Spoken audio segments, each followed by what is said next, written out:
Hi guys, welcome back to the Tech Diary. This is my second channel. My main channel, Mark Ellis Reviews, is much more produced and I get to the point a lot quicker. I don't in this one. I waffle a bit and I don't care, and it seems like quite a lot of you don't care either. You enjoy these videos, so thank you for watching. Right, AirPods Max. Straight into the topic, check me out. Where do we start here? So, these are the original AirPods Max, which I bought in 2020, unbelievably. And these are the...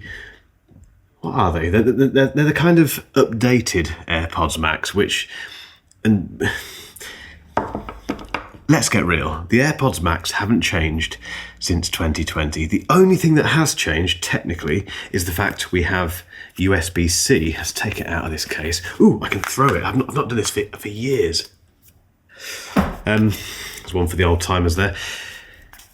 The only update we had last year is that they got USB-C and different colours. And by the way, the different colours are nice, but I wouldn't get these. These are the Starlight ones. I've thrown the case over there now, so I can't go and get it. But the case gets so smudged so quickly. So I wouldn't get the Starlight colour, but the rest of them are quite nice. AirPods Max are such a frustrating Apple product because they are brilliant in certain areas. One of those areas is the fact that if you're follically challenged like myself, you'll quite often find with... Oh, let me turn on pass-through. There we go. You quite often find that if you don't have any hair, over-ear headphones look ridiculous because they kind of... You can see all of it, whereas people with hair, it molds around the hair a bit better, whereas if you have no hair like myself, they'd look a bit big and not great, whereas the AirPods Max really hug my head, which is good. The other great thing about them, as I'm demonstrating now, is that they have the best transparency mode on the market. I can hear myself perfectly. It's a kind of synthesized version of my voice and the surrounding sounds and things, but it's very, very good. No other headphone manufacturer, and I've tried all of them, trust me, have come anywhere close to Apple when it comes to transparency mode, and I don't know why. So that's great. They sound okay as well. The sound is pretty good. It's not great, but it's not bad. They're a beautiful design, although the canopy over a certain amount of time does start to go a bit flaccid, if you like, which is a shame. But apart from that, they are beautifully designed because they're by Apple. But they're massively flawed. So they have that stupid case that I've just thrown over there.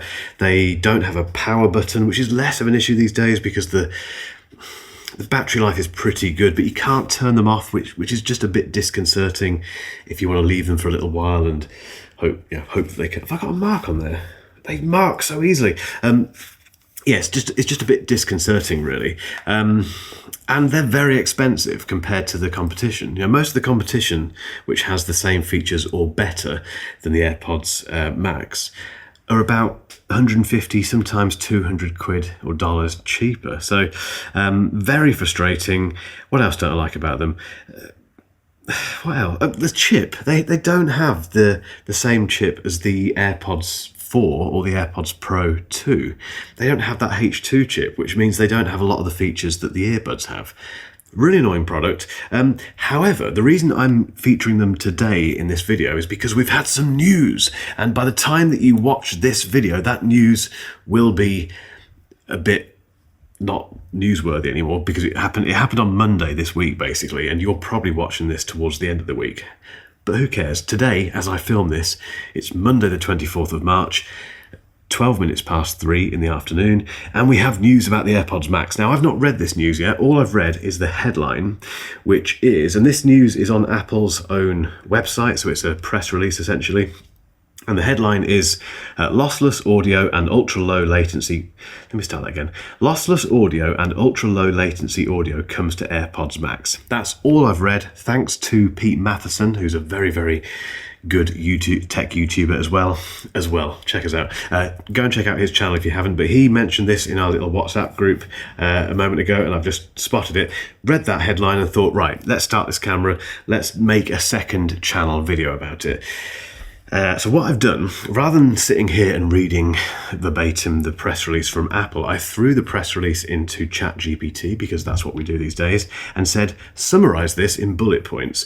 So together, and you probably know all this stuff already, maybe you don't, but together, let's go through the highlights of this news, basically. Lossless audio is coming to AirPods Max via a free firmware update in May 2025. So that's in a couple of months' time. This is going to enable 24-bit 48 kilohertz lossless audio when using a USB-C cable. So crucially, this will not work. Oh, I can throw it again. Brilliant. This will not work on the Lightning version of AirPods Max. If you have the old AirPods Max, I hate people doing that, sorry. But if you have that version, this will not work. You have to have the more recent USB-C version. It also works with Apple Vision Pro and Apple Music tracks mastered in works with Apple Vision Pro and Apple Music tracks mastered in lossless. So basically, if you listen to, by the way, still using the iPhone 16e, of course, but if you listen to Apple Music on your iPhone, that will be able to stream lossless 24-bit 48 kilohertz lossless audio via USB-C to these. The new AirPods Max, and also Apple Vision Pro. How does that work? How does Vision Pro send lossless audio? How does that work? Have I got Vision Pro here? No, it's at home. I don't quite get that bit. Does that mean that you have to plug these into your Vision Pro via USB-C? That sounds weird. You can't even do that. There's no USB-C connection on Vision Pro. Okay, let's carry on. Ultra low latency audio, so a significant reduction in audio latency when connected via USB-C. I'd expect that if it's via USB-C. Designed for real-time experiences like gaming, live streaming, and music production. Interesting. I would not use these for music production, because you should be, if you're going to do music production, what you need is a pair of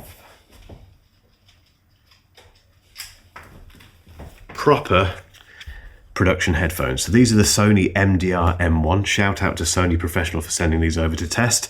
These are a very flat sounding pair of headphones, and if you're doing any kind of music production or audio production, you need to hear it as flat as possible, because if it's coloured in any way in terms of EQ, as you get on these sort of headphones, you're going to mix it and master it incorrectly. So whatever.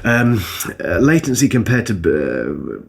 forget that. New USB-C to... Okay, right. Here's where it starts to make sense, because at the moment, at the time of filming, you can't connect the new AirPods Max to your iPhone via USB-C cable like you can with the old version. So the old version had this hideous... It's one of the worst things Apple has ever made. It's a a Lightning to 3.5mm headphone jack cable, which is really thin, cheap and nasty feeling, horrible. And I think it's about 30 quid, $30 or something ridiculous. That doesn't exist at the moment for these. So you can't, at the moment, listen to wired music with these. With this update, with this lossless update, you can. And that means, I've just seen the price. That means that Apple is going to also release a new USB-C to 3.5mm audio cable for $39. $40, which I guess will be about 40 quid over here as well. Again, launching in May 2025. $39. I mean, okay, you won't have to buy that one. I hope anyway. There's going to be third parties having access to. You know what I mean? What worries me with this kind of thing is that Apple locks down the hardware, so only they can make the cable. I'm hoping that isn't the case. I hope third parties can do it as well. But yeah, this new very expensive cable will let users connect AirPods Max to analog sources with a headphone jack, which enables wired listening while maintaining high quality audio. Hence the 24-bit lossless audio. So the update aims to make AirPods Max more appealing to audiophiles. Good luck, Tim, and creators. Fair enough. and it will offer more versatility for studio quality listening and content creation. Is this just? I assume this is just for cabled stuff. Is it? It must just be for that. Yeah, I think it is. It can't be wireless as well, can it? It can't be. It's impossible. You can't do proper lossless audio wirelessly. I think, yeah, you have to have with the including USB-C.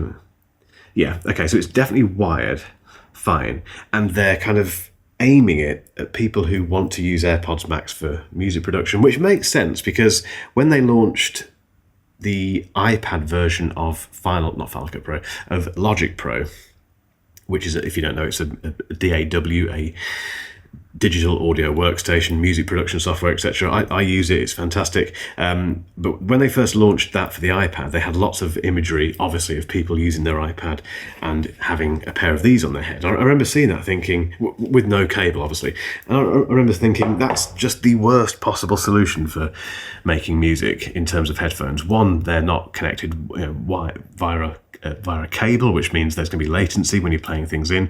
And number two, as I mentioned earlier, it's not going to be the flattest of sounds of audio that you're listening to. But they're now kind of making that more of a thing, more of a legitimate thing to do by having a USB-C to 3.5 millimeter headphone cable for $40 and offering low latency, high quality audio. So they're aiming at people like that, but also people who want immersive gameplay and live streaming. Live streaming, I suppose, yeah, low latency makes sense. Basically, they're offering the ability to connect these via a cable again, and in conjunction with that, they're offering, they're kind of unlocking high resolution audio, which you can get via other cheaper means, obviously. But if you've got a pair of AirPods Max, a new pair of AirPods Max, it's fairly good news, I suppose. How many people are going to use this? I don't know. I really don't know. I mean, as part of the subheading for this news piece on the Apple website, it says it will enable musicians to both create and mix in personalized spatial audio with head tracking. So again, another push towards the people who are making audio content using spatial audio and head tracking stuff. Again, I would not mix on these. Do not mix on these. Mix on something like this, or a pair of studio monitors. Don't mix on a pair of consumer headphones. It's nuts. Okay. What do I think about this? I mean, it doesn't... The one thing that's just come to mind, which bothers me big time, which I need a slurp of tea to kind of think about. That's the most British thing you'll see on this channel. Does this mean... Step back slightly. The big problem that people had with these last year is that they didn't have any other changes apart from those new colours and USB-C. People wanted more. They wanted a redesign, they wanted a better case, they wanted a power button, etc., etc. There was the rumour that the only reason that Apple launched these last year was to meet the EU regulation for having USB-C on everything, which I think was a big factor behind these. But a lot of people were then, not a lot of people, some people in the rumour mill were saying that there was still a much more comprehensive rethinking of AirPods Max in the works quite soon, meaning potentially 2025, maybe 2026. My worry with this is that, because part of that big reimagining of AirPods Max would have been the inclusion of 24-bit, compatibility with 24-bit lossless audio. They're now saying we're going to do that with these ones that exist already via the cable, which makes sense, obviously. You should do that via cable. But does that mean that we're not going to see that more significant update to AirPods Max in 2025 or 2026 or 2020? Is this it? I think it probably is. I genuinely think this is where AirPods... These are so dirty. I'm sorry, guys. I keep noticing. Don't buy the Starlight version. Even these. I'm not a dirty person. I do wash, I promise. They're grubby as well. Deary me. I've lost my train of thought. That's what this channel's all about. Yeah, I worry about AirPods Max. I think this is it. I think this is what we're getting for quite a long time. I don't think there'll be an update for quite a long time. Another update, basically. I think Beats is their focus for headphones, which is great because Beats are making some incredible stuff at the moment. The most recent Beats earbuds and headphones have been fantastic, in my opinion. Fight me in the comments if you don't believe me or if you don't agree with me. But yeah, which kind of makes this kind of stuff for Apple less of a priority, I suppose, particularly given the price of these things. Anyway, that's it, guys. I've waffled on long enough now. Let me know what you think about this news about the AirPods Max. Is it a big deal? Is it not a big deal? Is it, as I suspect, a little bit concerning for any future, the prospect of any future updates to these in the next couple of years? I think it is. Anyway, if you've got this far in this video, I love you. Thank you very much. Make sure you hit that subscribe button. I always struggle to say subscribe without whistling. Subscribe. Hit that button. Hit the bell wherever that is, and tell your mates obviously as well. And check out my main channel if you've only just come across me. I do have a much more produced and organised main channel called Mark Ellis Reviews. It's much bigger than this one. Go and check it out. But we have big plans for this channel. Oh, we have some big plans for it, and we love it. So, on that note, guys, I'll bid you farewell. And yes, as I mentioned earlier, I'm still using the iPhone 16e. Catch you next time. Cheers.